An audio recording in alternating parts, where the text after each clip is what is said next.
सगळ्यांना शुभ दुपार. झाली का सगळ्यांची जेवणं? तर मी आत्या जेवण करायला बसले. आज जेवणात काय काय बनवले चला तुम्हाला दाखवते. तर इकडे टोपल्यामध्ये मस्त अशा भाकरी, रोजच्याचप्रमाणे चपात्या. आज भाजी बनवलेली आहे शेवग्याची शेंग.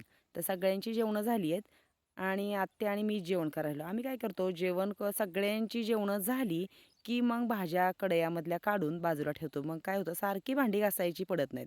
आणि आज बरेच दिवसांनी मी बनवलेली आहे मस्त अशी छोलेची भाजी.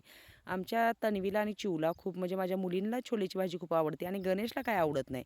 आणि म्हणलं चला मस्त अशी छोलेची भाजी बनवावी. छोलेच्या भाजीची रेसिपी हवी असेल तर कमेंट्समध्ये नक्की विचारा, तुम्हाला मी नक्की सांगेल. आणि मी ह्या भांड्यात भात बनवला आहे स्टीलच्या. मला हे भांडं खूप आवडतं. बरेच दिवस झालं आतमध्ये ठेवलेलं होतं. ह्याच्यात छान भात होतं, करपत वगैरे नाही. आणि मला कमेंट्समध्ये विचारलं होतं की ताई तुम्ही स्टीलच्या भांड्यामध्ये इडली बनवली, छान होती का? तर हो, खरंच खूप छान होती इडली. जे ते ॲल्युमिनियमपेक्षा त्या स्टीलच्या भांड्यामध्ये पण इडली खूप छान होती. तर कांदा, टोमॅटो वगैरे घालून मस्त मी अशी, वाटण काहीच घातलेलं नाही ह्याच्यामध्ये. फक्त कांदा, टोमॅटो, लसूण, अद्रक कुटून घातलेलं आहे. मग कसा वाटला आमचा जेवणाचा बेत नक्की सांगा आणि या सगळ्यांनी जेवायला.